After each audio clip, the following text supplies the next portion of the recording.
वृक्षारोपण कार्यक्रममा सबै सहभागी हौ। जय नेपाल।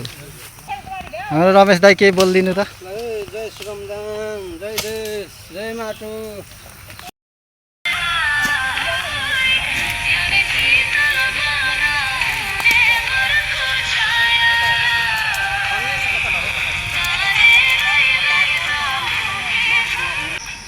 एकदमै श्रमदान गर्नको लागि श्रमदाताहरू धेरै नै उपस्थित हुनुहुन्छ यति बेला।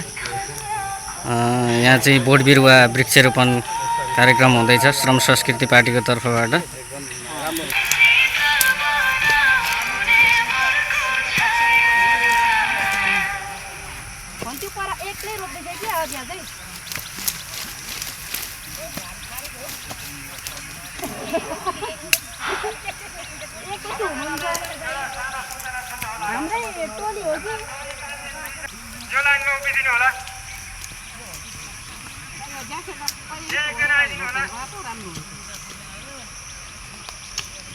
अनि खन्दा पनि एकैचोटि खन्नु पर्यो, ढिलो होस् राम्रो सिधा होस्। ल फरो आउने साथीहरू यहाँ आइदिनु त। त्यो छुटेको ठाउँमा पछि ल आज हामी चाहिँ बारा क्षेत्र नगरपालिका यो भलुवा भन्ने ठाउँमा वृक्षारोपण गर्दैछौँ, श्रम गर्दैछौँ।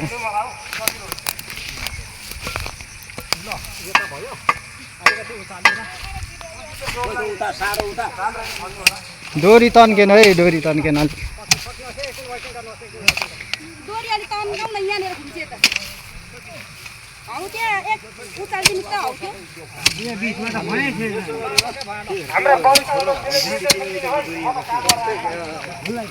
यहाँ चाहिँ हामी डोरी टाँगेरै गर्दैछौँ है, नैनिङमा 3 मिटर गरे। यो दाजु अलिक कराउने बेला भयो। हजुर ल एकचोटि देखाइदिनुहोस् त। सोलरकै बाहिरदेखि पेस गर। हजुर अलिकति चाहिँ निस्क्यो कि केही छैन। बिरुवा निकाल्ने तरिका सिक्नुहोस् है साथीहरू। ल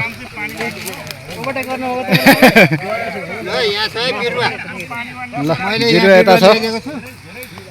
अरू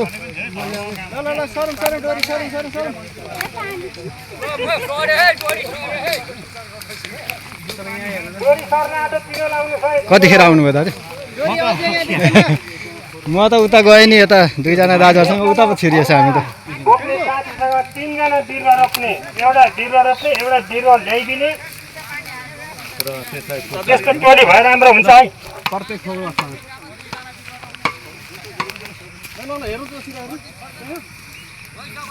ल यहाँनिर फरुवावाला 2 जना चाहिँ ठ्याक चिनो मात्र लगाइदिनु, पुरै नखन्नु।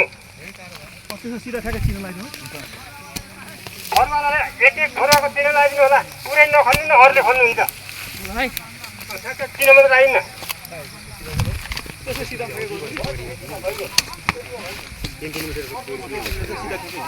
मात्र चिनो लगाइदिनु एक फरुवाको।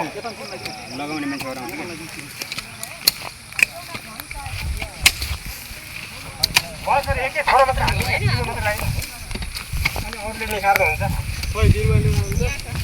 यहाँनिर चिनो लागेर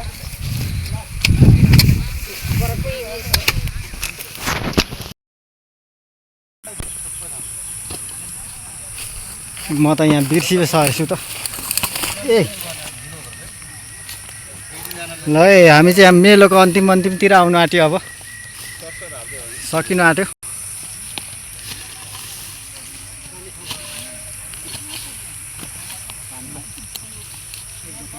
पानी पनि खाइदिउँ। मेरो छ दाजु, छ बोकेको छ।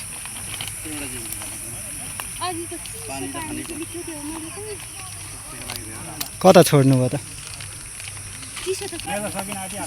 सकिन आँटेको नि अब। होइन घाम पनि भयो नि त अघि।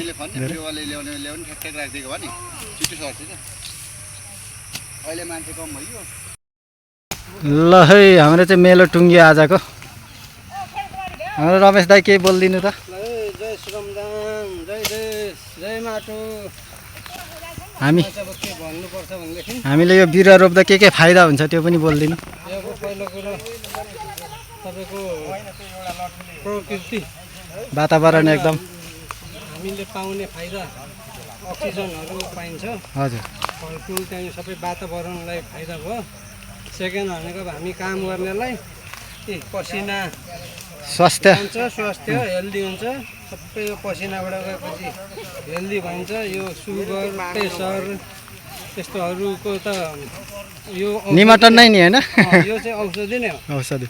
अनि अर्को ए कुरा हाम्रो दाजुको पसिना हेर्नुहोस् यहाँ यस्तो हुनुपर्छ है, यस्तो हुनुपर्छ ल। फाइदै फाइदा फाइदै फाइदा ल, वातावरण स्वास्थ्य वन्यजन्तु सबैलाई। यहाँ भनेको यो फाइदै फाइदा। एक विशेष भनेको अब हाम्रो यो समाज पनि एकदम राम्रो हुन्छ यो श्रमदानले गर्दाखेरि। समाज भेला भेला हुने उल्लो घर गाउँघर सबै चिनजान हुने त्यो नै सबैभन्दा ठुलो कुरो। अहिले परिवारमा बोलचाल हुँदैन मोबाइलले होइन, यो ठाउँमा त अब गाउँघर सबै एक ठाउँ भयो भेला हुने। यसले एकजुट गर्छ श्रमदानले विभाजन गरेको समाजलाई अनि एकजुट एक हाम्रो भाइ पनि बोलौँ, काम गरेको छ। कस्तो भयो त आजको अनुभव ल? एकदमै यो वृक्षारोपण कार्यक्रम चाहिँ यो सबै कुरालाई राम्रो फाइदा अनि वन्यजन्तुदेखि लिएर हाम्रो चाहिँ अक्सिजनको लागि अनि चराचुरुङ्गीदेखि लिएर सबैको लागि एउटा राम्रो कार्यको लागि सबैजनाले खुलेर सपोर्ट गरौँ र वृक्षारोपण कार्यक्रममा सबै सहभागी हौँ। जय नेपाल। आँटो मेलो सकिन आँट्यो। यहाँ भर्खर आउनु भएको अरे, 2टा रोप्नु पर्यो भनेर यहाँ भन्नु हुँदैछ। दुईटा बिरुवा त रोप्नु पर्छ नि हौ।